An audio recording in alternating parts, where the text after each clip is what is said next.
Hello and thanks for joining us on NTA International News at this hour. I am Dennis Adegunloye. First, the headlines. President Muhammadu Buhari warns against impediments to federal projects in states.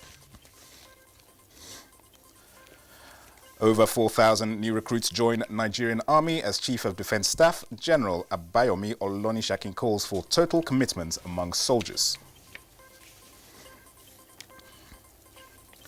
Plus, federal government restates commitment to Ogoni cleanup project.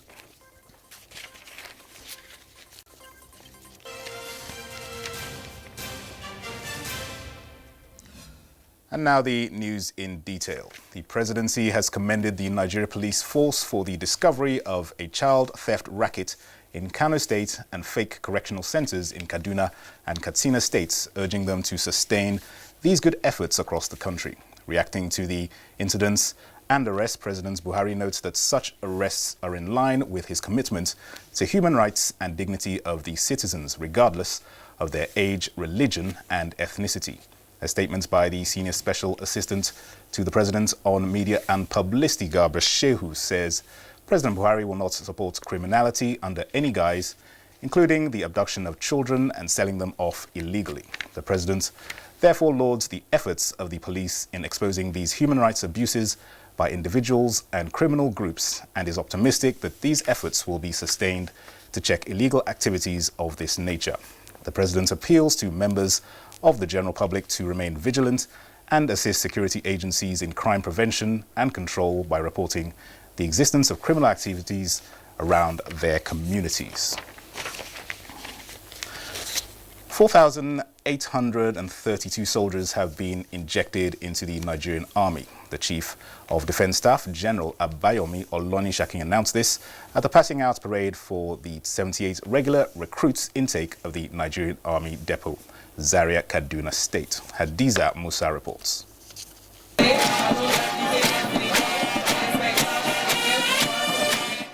The 78 regular recruits passed out of the Depot Nigerian Army Zaria, having gone through various training to acquire skills that will enable them contribute their quota towards defending the territorial integrity of Nigeria and maintaining its status as a sovereign nation.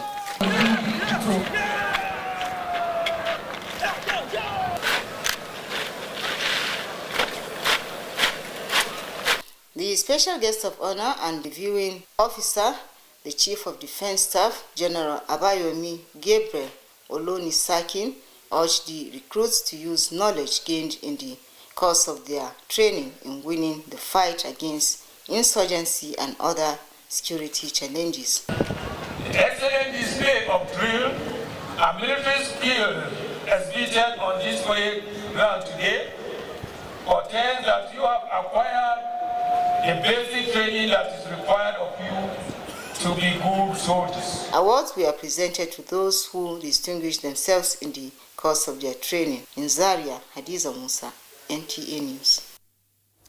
In the meantime, the Controller General of the Nigerian Immigration Service, Mohammed Barbandidi, says henceforth all persons coming in and out of the country must comply with international best practices by possessing valid registered travel documents. He stated this during the passing out parade of 475 second converted and upgraded officers course held at the Immigration Training School, Kano. Elizabeth Yila Lamidu reports. These are the 475 officers of the Nigerian Immigration Service who have completed a 6-week course for the second converted and upgraded officers from Inspectorate Cadre to Superintendent Cadre to deepen and widen their skills and to meet contemporary challenges. The Controller General of the Immigration Service admonished the officers to discharge their duties with utmost sense of professionalism. But training is a huge investment which we will continue to do so that immigration will provide better service to Nigerians. Let me seize this opportunity and inform Nigerians that the ongoing Operation Swift Response must be sustained. And I'm glad to say Mr. President has given approval for us to continue. I urge you all to uphold and apply the requisite knowledge, and good values you have imbibed during training as good ambassadors of the school and the service. The second converted and upgraded officers also left an indelible mark at the institute by constructing and donating a borehole to ease water supply. A colorful silent drill parade was carried out by the graduates.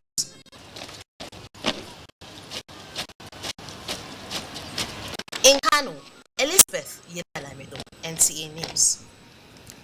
In other news, the presidency has warned that henceforth the federal government might be forced to reallocate projects elsewhere if any state government or communities create unnecessary impediments in the allocation of land or access to such lands for federal projects. A statement by the senior special assistant to the president on media, Garba Shehu, says President Muhammadu Buhari sees the idea of chasing away contractors on site or making undue demands from them by local communities or the deliberate actions of state governments to frustrate the allocation of land for federal projects as an antithesis of the people's welfare.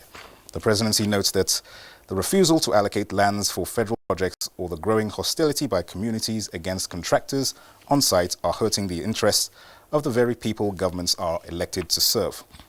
The presidency added that when it comes to the welfare of the people, governments at all levels should be united by the common goal of improving the well-being of the people, regardless of political affiliations.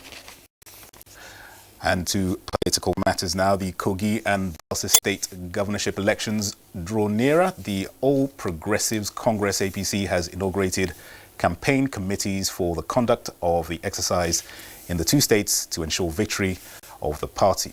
Ilyasu Ali Yakubu reports that Governor Nasiru El-Rufai of Kaduna State is the chairman of the campaign council for Kogi State, and Governor Badaru Abubakar of Jigawa State is for Bayelsa State.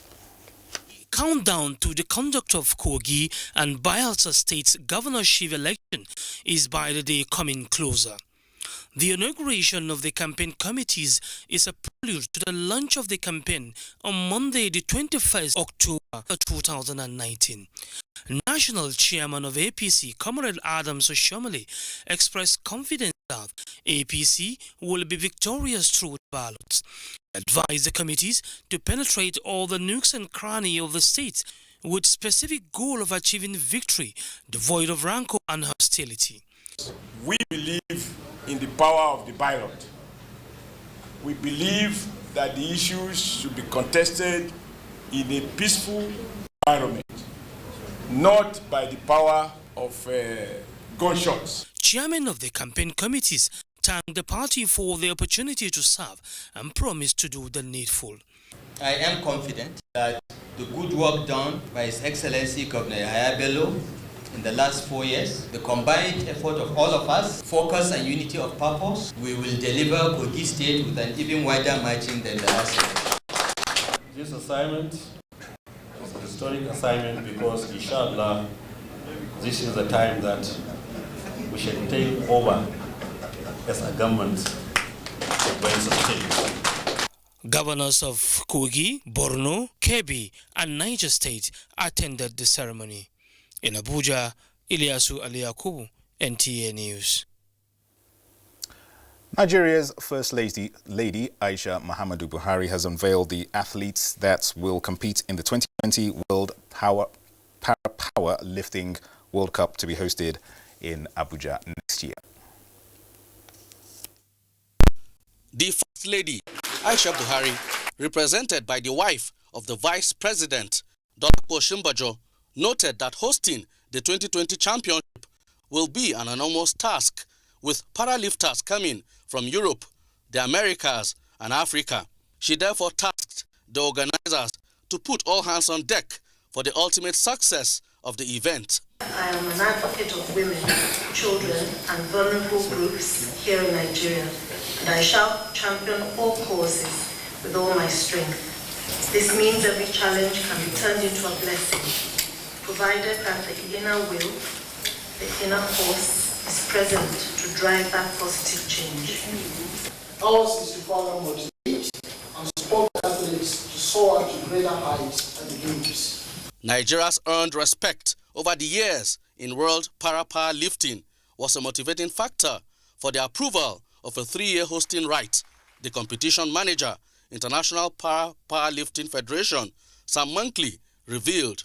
A clothing line was also unveiled by the First Lady as a means to source revenue for retired athletes, which she reiterates was a part of her sustained support for vulnerable groups in society.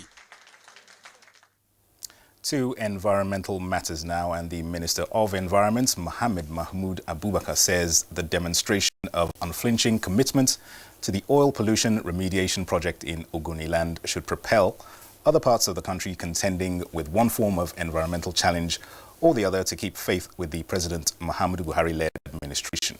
The minister made the observation during his maiden working visit to the Ogoni cleanup sites in Rivers State. Robinson Dieratide has details. It is the first visit of the minister to Rivers State after he took charge of the Ministry of Environment. After a brief meeting with the staff of IPREP, the minister was conducted round clusters of sites within Tai and Eleme Council areas, during which he observed that about 30% of work has been achieved.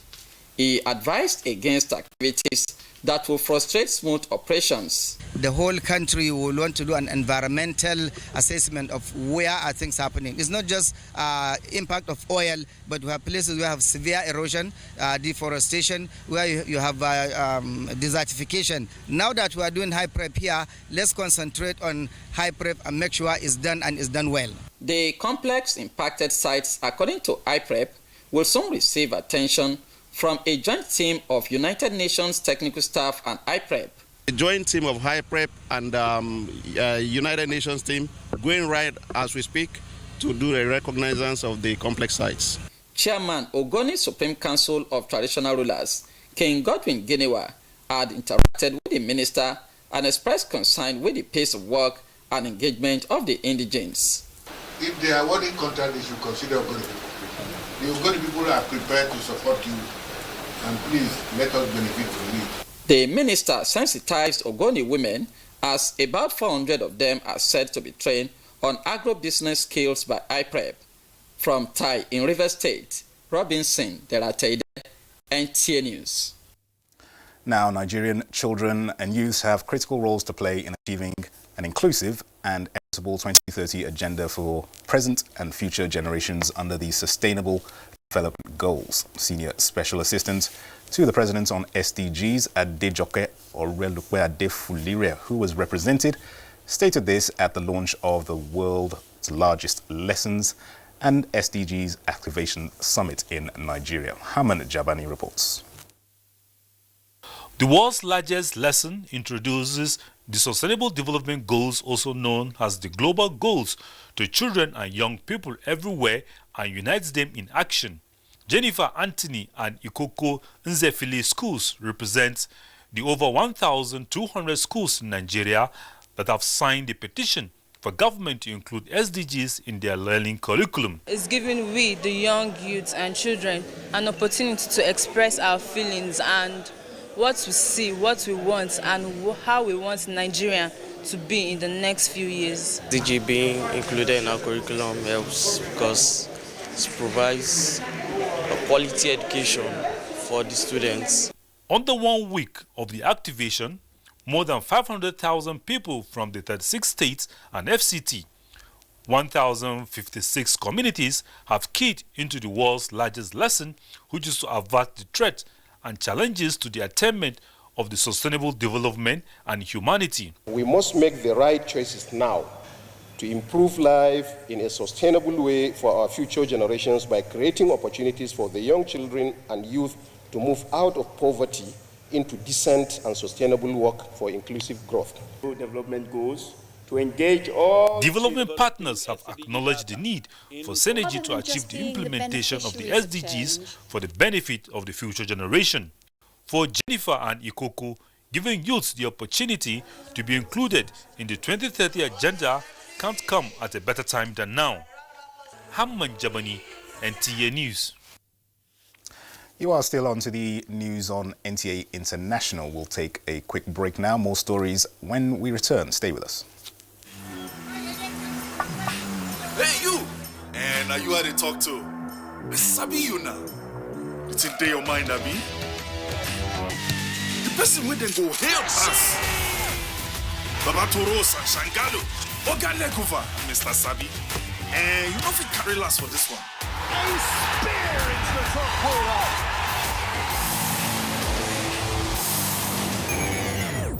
We sabi say pikin go crawl before him waka. So don't look, no help anybody. No dolly, no. So go for am. Go for football. Go for all Syria on the Liga Martins live. Go for GoTV Max. Thanks for remaining with us. Now, President Muhammadu Buhari's order for a forensic audit of the activities of the Niger Delta Development Commission, NDDC, from 2001 till date has been described as another clear reflection of his total commitment to the fight against corruption. The Buhari media organization, in a statement, described the move as proof that the president is also prepared to demand explanations from some of his own political appointees, contrary to insinuations by opposition elements of a one-sided war against corruption. Chairman of the group, Ni Akinshiju, and Secretary Cassidy Madueke said in a statement that the audit is a masterstroke in the administration's efforts to ensure that Nigerians in the region get value for huge funds injected into the intervention agency. It asks Nigerians to note that it is coming at a time that some key members of the administration who have questions to answer over their tenure in office have not only been forced to step down, but are also facing trial on sundry allegations. BMO also noted that the forensic probe of NDDC activities would be taking place at a time when the Buhari administration is executing a number of projects in the region, including the Calabar Deep Sea Port and Industrial Park, as well as a number of road projects. Let's cross over the Atlantic now to the United States, where the International Monetary Fund has commended Nigeria's decision to close its land borders to illegal trade, as it will ensure growth of the local industry. Chimabi Walter Naji reports that this was pointed out during the African Regional Economic Outlook report presented at the ongoing annual meeting in Washington, D.C. Now, as Nigeria and the rest of the world move towards the fourth industrial revolution and strengthening economic ties among countries, the IMF and World Bank has continued to project slower growth in the African region to scale up slightly to 3.6% in 2020 from 3.2% in 2019. Now, properly harnessing the potentials of the Continental Free Trade Agreement, solving issues of climate change, mitigating the spread of security challenges and xenophobic attacks in some African countries, and closing the gap of gender bias in economic decisions, the IMF say will help for a stronger growth in the region. It was the consensus of the IMF that the land border closure in Nigeria will further mitigate the inflow of illegal trade happening on the fringes of the border communities in the country and strengthen the bilateral ties between Nigeria and the neighboring countries. On the border closure in Nigeria, which has been impacting Benin and Niger, our understanding is that the border has been closed, reflecting concerns about smuggling that's been taking place, illegal trade, not the legal trade that you want to facilitate. So we're very hopeful that discussions will resolve the challenges that this illegal trade is fostering. To be sure, if the border closure was to be sustained for a long time. While applauding the gains of the economic recovery growth plan of the federal government in Nigeria, the IMF, however, expressed concerns on the growing debt profile within Africa and the impact it is having on the local economies. In Washington, D.C., I'm Chimabi Walter Naji, NTA News. And back home, technological advancements in the media space are bringing scientists and journalists closer. Now, how these professionals will be working to showcase research findings and innovation form the thrust of a workshop organized by the African Science Literacy Network on Science Communication and Journalism. Adebola Brooklyn Sunday has details. Analysts say Africa, most especially Nigeria, is blessed with the best scientists, and due to the complicity of their work, their successes are being underreported. It is in a bid to change this line of thought and move away from the norm that these scientists and journalists from all parts of Nigeria are engaging in knowledge and experience sharing. The need for the creation of cluster groups and simplicity in reportage were advocated. The largest TV network in Africa, the NTA, has the highest number of journalists in attendance at the workshop. If a researcher is carrying out his research, he should involve the journalists right from day one, not at the end, so that it will go a long way in promoting science and moving science communication. And also developing curriculum in our schools for journalists who can be trained on the basics of reporting and communicating science. The forum came up with some resolutions. And we've seen the enthusiasm of both the scientists and the journalists and the willingness for them to work together. And so we're going to be building on that, and they've come up with fantastic ideas of building relationships with the editors as well as the senior people at universities and seeing how we can encourage training. Journalists historically have always played a big role in shaping policies. Therefore, bringing scientists and journalists together would help in enhancing understanding of science, trust and support for science within Nigeria and also across Africa. It is the first time journalists are participating in the annual Science Communication Workshop. Adebola Brooksland Sunday, NTA News. Now for a review of some major events of the week. Justin Bem-Unyi is our guide.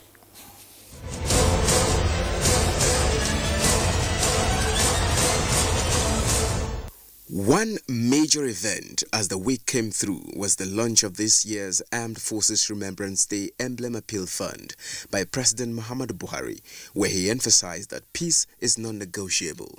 This came with a reassurance to Nigerians that the federal government will neither abdicate its responsibility nor fail to provide them an atmosphere devoid of security threats and criminality for a stable and prosperous future.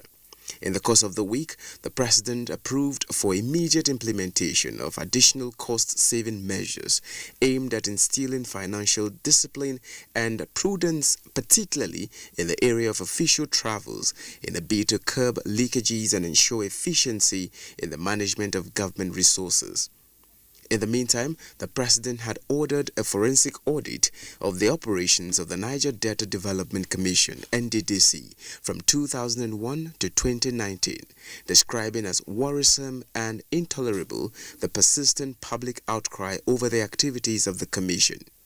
The week under review also had President Muhammadu Buhari have an engagement with a high-powered delegation from the South-East Zone, where he announced the approval of 10 billion naira Special Intervention Fund for immediate repairs and upgrade of the Akano Ibiam International Airport, Enugu.